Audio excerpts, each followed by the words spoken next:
So, your uncle. What's wrong with him? He's possessed. As in the devil? Something like that. He says a dark man is following him, watching him at all times. What do you make of it? It's nonsense, of course, but I'd be lying if I said it didn't bother me. You see, it runs in my family. Possession? No, Detective. Deteriorating melancholy. Practically every member of the Hartwood family is driven mad before they grow old.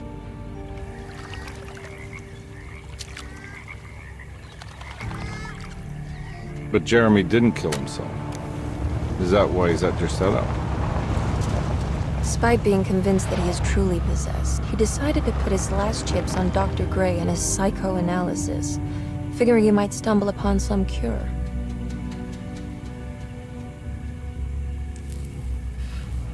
You mentioned the letter. I received a disturbing letter from Jeremy accusing the staff and all the other patients of being involved in some cult. And now they are also out to get him. Could it be real? Or is it all just in his head? It's a story he tells himself, Mr. Carnby. Anything to avoid the truth. Which is? That we're all terribly insignificant. That people mean so very little to one another. That there is no one out to get Jeremy Hartwood because he isn't worth getting. Here we are.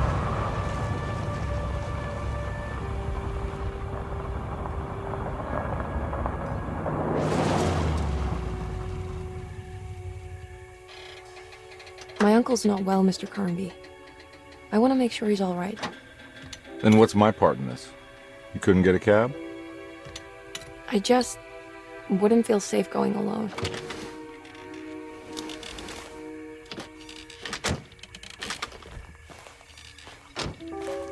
Did you bring a gun? Yeah. You think it'll actually come to that? No. But you might need to wave it around depending on how agreeable the staff will be. What exactly are we gonna do when we find Jeremy? I don't know. Let's just find him first.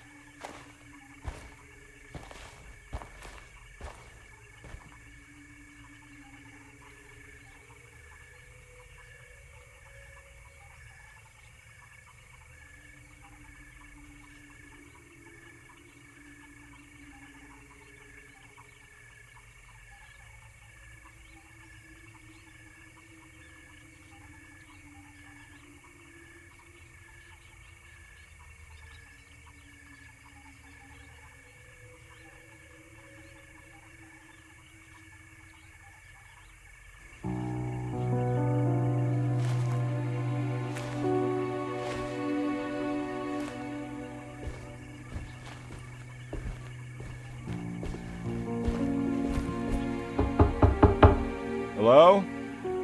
It's so quiet. Where is everyone? This is a big place. Maybe they're on the other side of the house. Stay here. I'll have a look.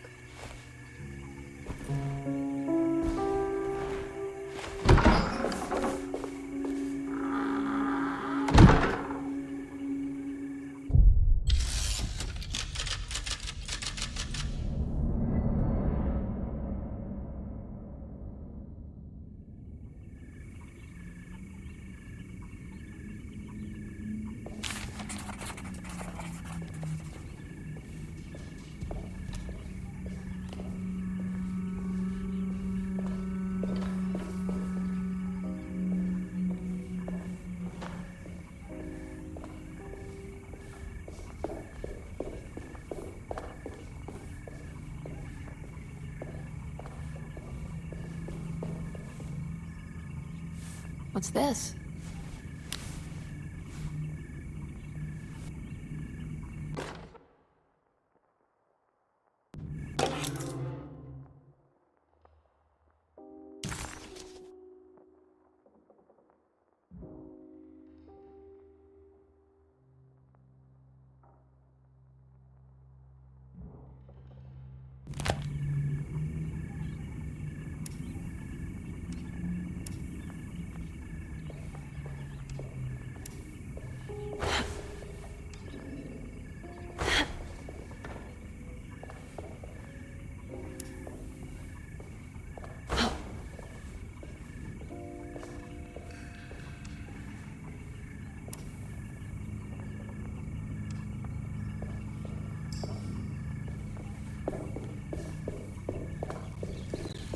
so dark in here, I can't see anything.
This must be older than Derceto. They've built the house around it.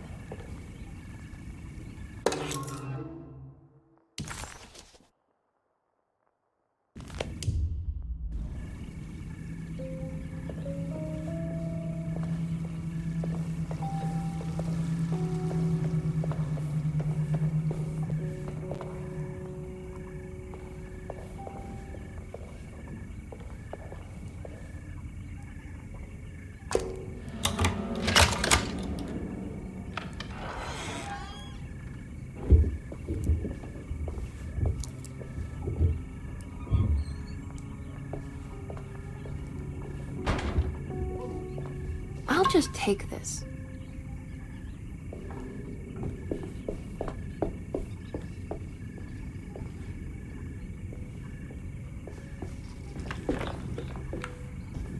Every day your silence weighs a little heavier. It's been a difficult year for everyone, and many have lost all hope. I read in the papers about people suffering. Pictures of dust-covered landscapes without a drop of water.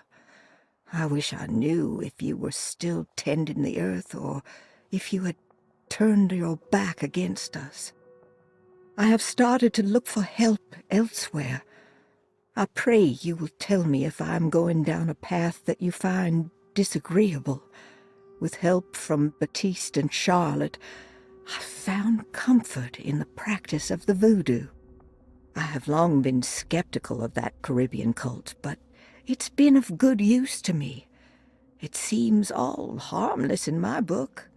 I say some words dreamt up by the Creoles, and I carry around a small pocket of gris-gris. Nothing of this is mentioned in the Bible, of course, but the French Quarter priestess tells me it's all connected. She says the Christian God is just one more perspective on the creator of things. That's what I like to think, but the other way around, that the spirits of her faith are just aspects of you, our Heavenly Father. I am so grateful for the words you gave Mr. Hartwood. We will sing your praises at St. John's Eve. The world will be blessed soon again. Only the sacrifices of the Old Testament compare to your demands.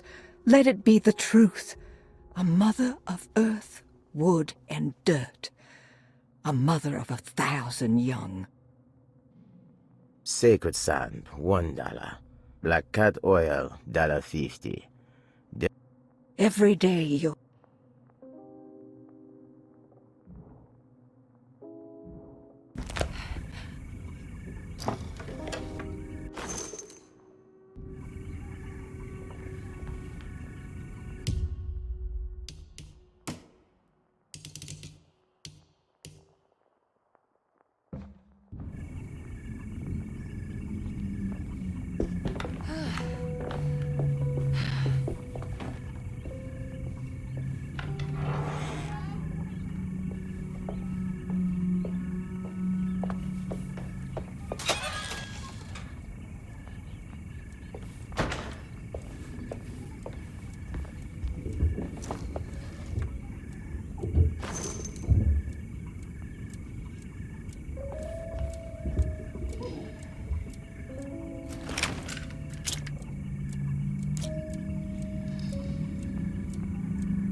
I need the key.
Please do not touch the boiler. It is working after all. While the sabotage has caused a leak, only the decorative plate has been completely ruined. Let's wait for Mr. Chance to turn up and he can take a look at the leak. Mr. Waits. Please do not touch.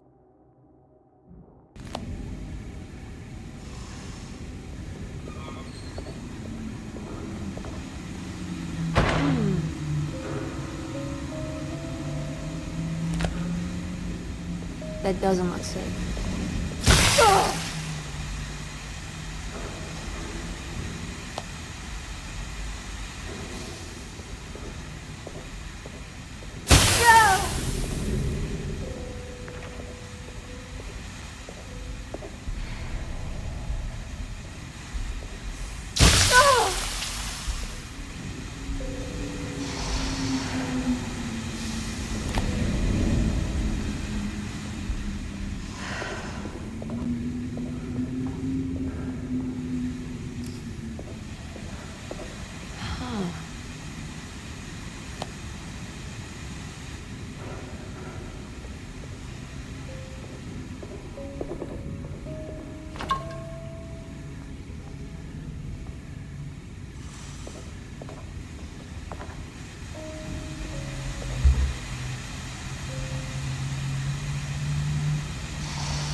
Ah, what's this?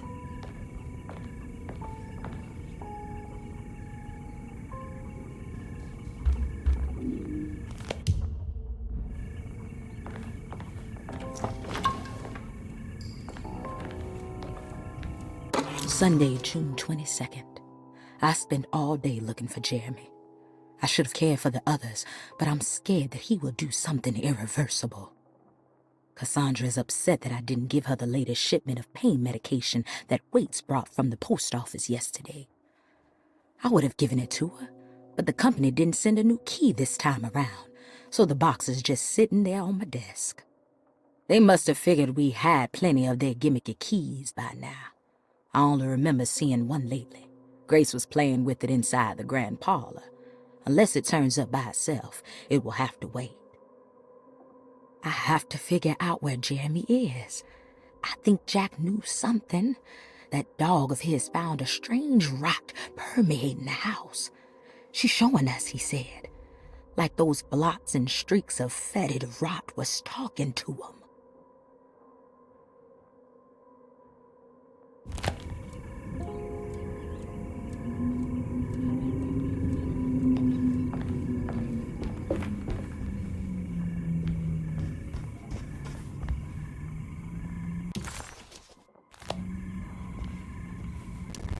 I need the key.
I need the key.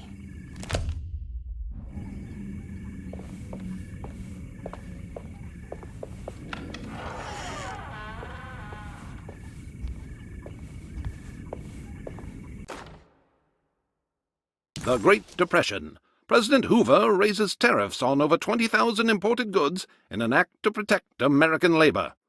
Following the collapse of the Wall Street stock market on October 24 last year, American industry has suffered greatly. Thousands of companies have gone bankrupt and left a large part of the American workforce unemployed. In an attempt to turn the tide, the Smoot-Hawley Tariff Act has been signed by President Herbert Hoover.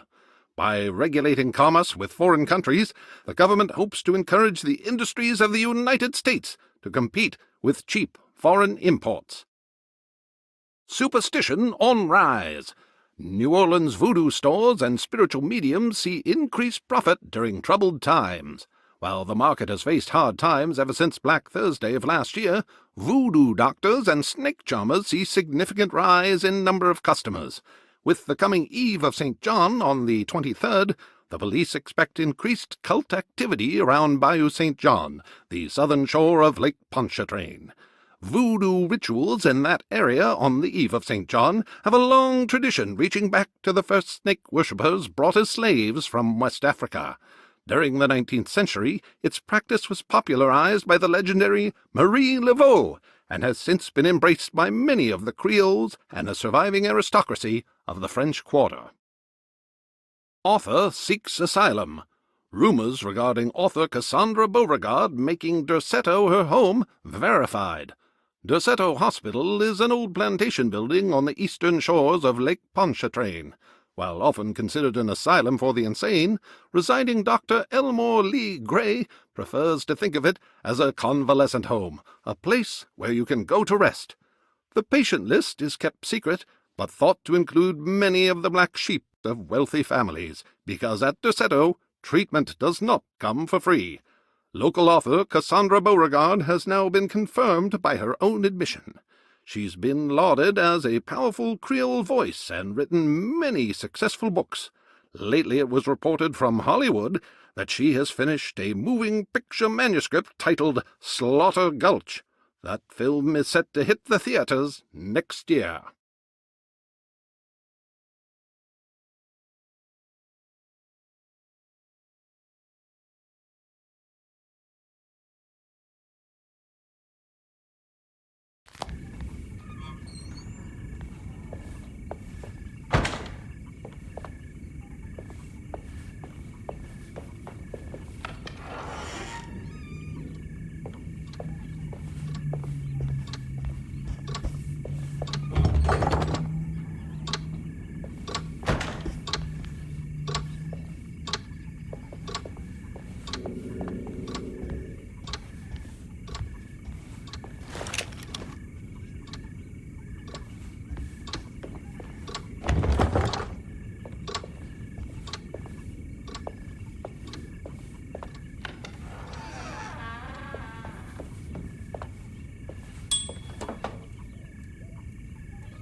Wait, don't. Excuse me? Do you know where I can find Jeremy Hartwood? Of course not. McCarthy, what are you doing? I told you not to lose sight of the girl. Don't you worry, Mags. I'll find that little rascal. Who are you people? What are you doing here? I'm sorry about all this, but I'm looking for my uncle. His name is Jeremy Hartwood. What are you doing, child? You shouldn't be alone. Go find McCarthy. Who are you? Are you here for the Fey Dodo? Go upstairs now. My name is Emily Hartwood. I'm the niece of Jeremy Hartwood. This is Detective Carnby. The police? Why are you here? No, I'm a private investigator. Sorry to bother you.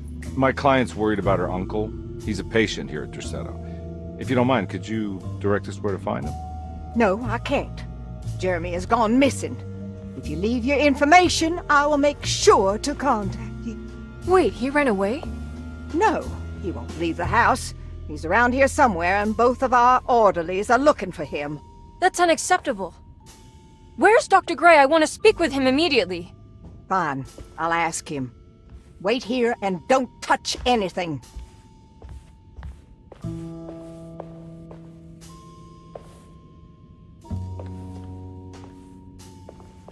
Do you want to see Jeremy's room? Can you show us? Follow me.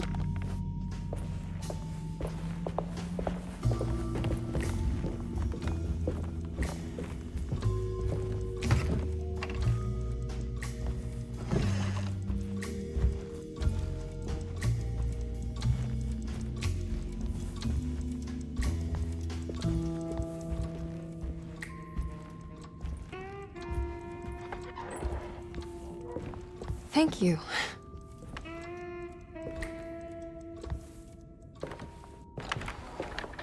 Strange kid. Let's look around, see what we can find.